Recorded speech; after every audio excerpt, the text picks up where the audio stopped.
LX-70 एक हल्की बख्तरबंद गश्ती गाड़ी है जो शहरी सुरक्षा अभियानों के लिए कॉम्पैक्ट और रेगिस्तानी युद्ध के लिए मजबूत है।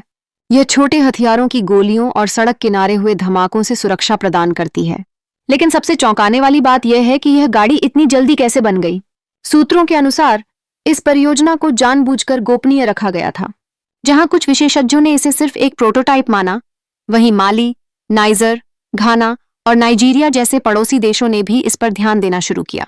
अंतर्राष्ट्रीय रक्षा विशेषज्ञों ने इसकी रणनीतिक अहमियत को पहचाना है। यह वाहन न केवल बुर्किना फासो के युद्ध के तरीके को बदलता है, बल्कि बातचीत की ताकत भी देता है।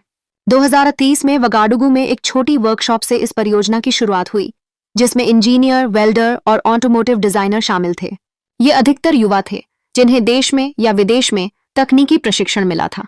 विचार यह था कि जो कुछ भी उपलब्ध है उससे शुरुआत कर उसे जरूरत के हिसाब से ढाला जाए।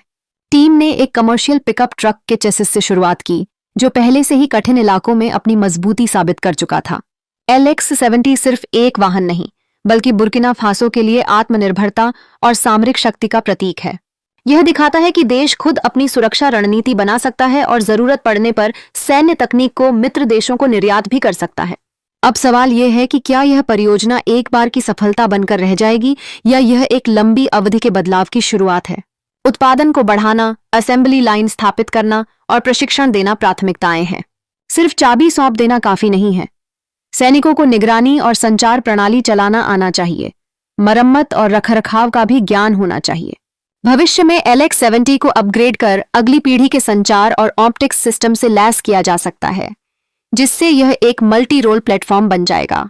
इसके साथ ही यह बुर्किना फासो को एक रक्षा उपभोक्ता से रक्षा आपूर्तिकर्ता में बदल सकता है, जिससे नाइजर और चाड जैसे देश भी सहयोग या खरीद में रुचि दिखा सकते हैं।